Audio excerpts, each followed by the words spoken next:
my camera. I bet you. The Everybody knows I like. Well, you said it. strategy that I used was, It's a project. where are you? Oh my God. Who that is? And the cameras lead to boost college. Said that. I'm a KPG. I will. Is this you?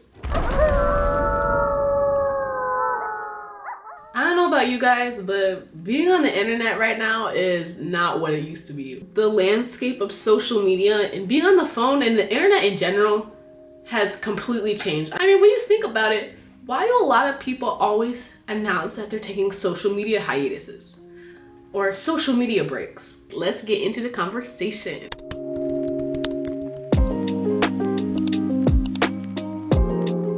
Social media platforms benefit from keeping you hooked. Social media is designed like a casino. They benefit on how much time you spend scrolling, looking through content. While you're on those apps, they keep track of your engagement. They keep track of what, videos you watch. Because the algorithm picks up on your habits, the more time you spent watching the same type of videos and the same type of things, the more it's gonna learn about your habits and it's gonna dish out those videos to you more often. Our phone literally loves colors, pictures, fast-moving images, all of that.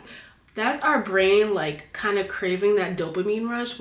Our brain's actually looking for a way to get that stimuli again and kind of get that dopamine shock, because when we're wanting a break from a certain situation, it's so easy to just pick up the phone and be like, yup.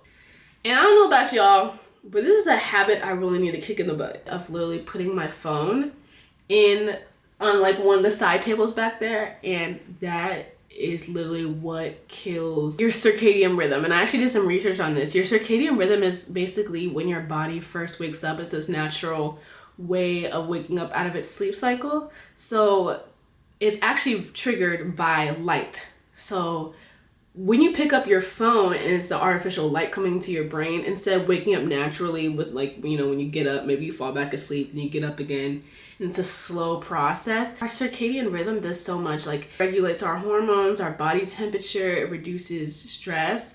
And imagine if you're seeing something that may be disturbing or a news or a stressful work email. Imagine that's the first thing you're seeing and you're being shocked with it. But again, why is it that we're reaching for our phones so early in the morning or the first thing we wake up? It's because we're clinging to the idea that there's something that we need a response to. Our phone is also integrated into every single part of our lives. If you think about it, you really can't not pick up your phone when you're doing something. We use our phone to get around. We use our phone to talk to people. We use our phone for work. We use our phone for recreation. We use our phones for communication.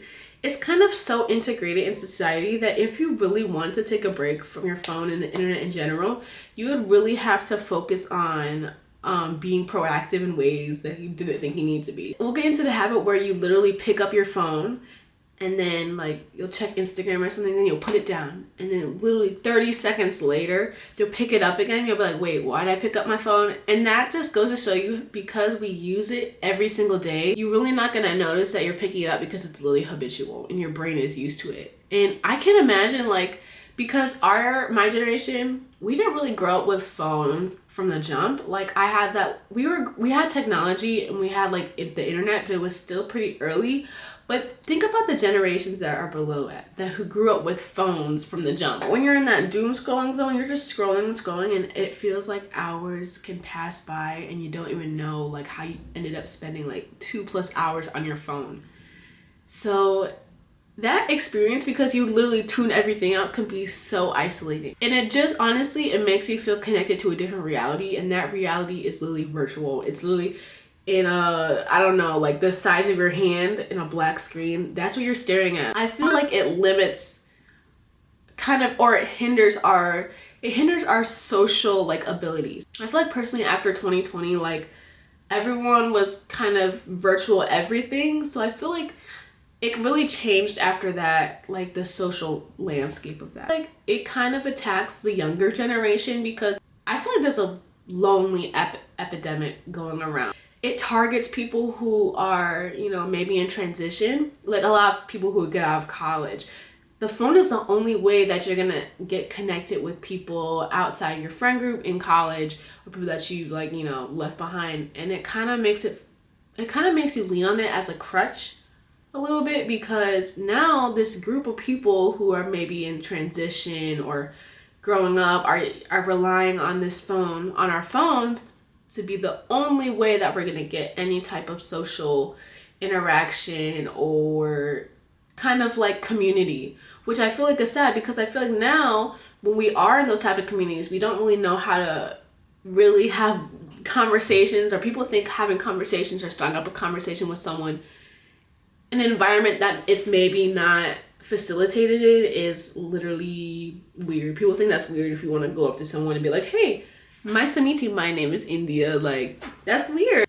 I personally feel exhausted at the end of the day being on my phone, especially since I use it for not just my phone, but the internet in general, or any electronic. When you're on social media for so long, there's just so many opinions and things that are jammed in our mind at once, because you're literally consuming all this information. Are people really thinking for themselves, or are they really becoming copycats of each other? It's kind of overwhelming and can be too much. So what are the solutions? Well, I'd say the first step is to recognize, is this habit hindering me and hurting me, or is it benefiting me?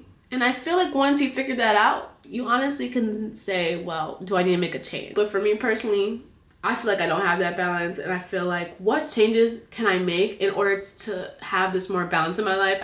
And I'm here to help you, girl. Okay. So one thing I'm definitely gonna suggest that's helped me is to start your day offline. Like we said before, being on your phone first thing in the morning, not good for you at all. Honestly, I looked this up online. I did a quick Google search. I said, how long before when you wake up are you supposed to be on your phone? And they said 30 minutes minimum. 30 minutes minimum to an hour. That gives your brain enough time to wake up. It allows your body to do its natural processes, because your body will slowly get adjusted to the light instead of beaming into your eyes. You can replace this time on your phone with a lot of things that you really want to do. That stuff that matters to you. Like, that can be reading a devotional, reading the Bible, meditating. It can mean breathing. It can mean taking a shower. Just something natural and something that really kind of like sets the tone for your day. I feel like when I did this before, I felt so good, and I got so much done actually within that 30 minutes. Take your phone, go outside, put it outside your door, or like in the bathroom, and girl, you're not gonna touch it, okay? Identify what's triggering you to pick up your phone. Really evaluate and be like, why do I really want to pick up my phone after I just put it down 30 seconds ago? What's the urge behind it? Are you stressed right now? Are you trying to avoid something? Are you frustrated with something that's going on in your life? Are you trying to escape from anything? Because I feel like if we keep filling these things with like, because I'm stressed, I'm gonna pick up my phone. Because I'm depressed, I'm gonna pick up my phone. Because I am sad, I'm gonna pick up my phone. Because I'm, bored. We gotta really think of the intention, because I feel like those things, if we keep doing it, the phone's eventually not gonna fill the void. And try to fill the habit with something else that you want to improve it with. Turn off the notifications, okay? Turn them off with a freak. This might help, because honestly, when you see those notifications pop up, like, oh, someone commented this on your photo, 50 people liked your photo, someone sent a request, that just constantly makes you want to check the phone over and over and over again. Fill your feed with more positive or educational content. I feel like when you're doom scrolling, it's usually some pretty dumb stuff, or stuff that really doesn't matter at the end of the day. You're usually watching other people's lives on the phone, and I feel like consuming that stuff constantly puts a narrative in your head, possibly to make you feel like maybe you're not doing enough, or people are ahead of you, or like you're just not doing well in life. And that is not a good feeling, or it can just really feel like all a bunch of waste of time. So try filling your feed with more, or interacting with more content. Ooh, I just shook the camera. Filling your feed with more content that is a little bit more educational. I would say literally avoid using your phone to try to relax. If you have a lot of time in your day where there's moments where you can just like relax, you have some free time for this, it's so easy just to pick up the phone because it's the most accessible, easiest way of relief that our brain gets and that you get instantly, like just like by opening an app in like literally less than 0.25 seconds. Something that relaxes you but that's non-electronic. And if you are going to do something electronic, at least set a time zone where you're going to be like, okay, this amount of time I'm going to spend on my phone. Between these hours I'm not going to, because if you're just constantly, that's the default way of how you unwind, and you're always going to end up picking your phone, and that's how you end up doom scrolling. And then say no to being on your phone in different social situations. If anything, you can tell you're really addicted when you're on your phone, like at dinner, in like a party, or at some event where you're actually supposed to be present, but you're on your phone instead. So avoid being on your phone in those such situations, because I feel like that hinders the amount of like fun you could actually be having at the event and types of opportunities that actually can come your way. Like you can make a new friend that night, you can make a new connection, you can have a new experience.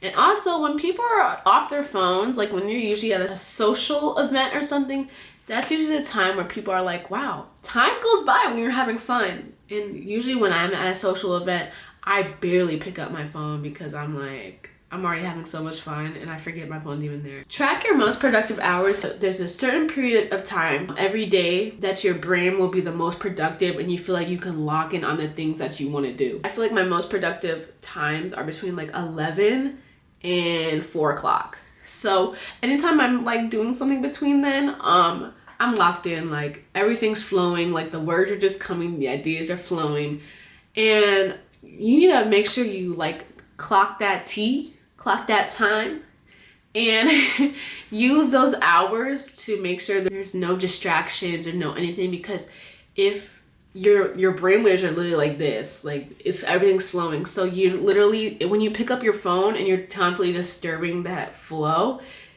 you're not gonna have those productive hours to do the things that you actually want to do, like create that YouTube video, start that channel, start that business, clean your room. So next time you're really in the zone, or like you feel like you're locked into something, take account of the time, like literally look at the clock and be like, wow, okay, I was able to concentrate for like multiple hours uninterrupted from 12 to 5:30.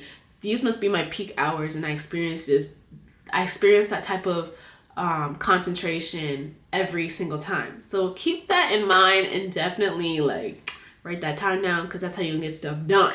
You need to be experiencing life, you need to get outside, you need to do activities, and you need to be doing things with other people. I feel like the phone is a social hindrance. I feel like when we're oftentimes doing activities, we're having so much fun, we don't even pick up our phone once. And I feel like just getting outside and doing things that you actually want to do, like taking a walk, going in a mall, and not focus it so much on like trying to capture the experience either. Just really authentically taking the time to be like, I'm gonna go do something outside or have an experience, or go to this event, or go to this concert, or go to this show, and I'm gonna intentionally be in the moment and enjoy the experience, because I feel like those are the types of experiences we remember, and those are the type of experiences that also are so much fun. If we're constantly consuming media, we're just gonna turn into consumers. You have to force yourself to kind of get out the scrolling and consumer mentality and actually start to create. And it's hard when you're actually looking for inspiration and maybe ideas when you're first starting and stuff like that, because when you're looking for other things, I feel like unconsciously you might be comparing yourself to other people, or you might be like overcomplicating the process. And I feel like, you know, being on your phone so much can be a buzzkill to your creativity, because you're just focusing on doing the wrong things you're focusing on. So yeah. Anyway, guys, I hope you guys enjoyed this chit chat. I know I'm not the only one who's been feeling this way, so if you found a little bit of relatability in this video, let me know. Give this video a like, and I'll definitely will see you in the next one. Bye.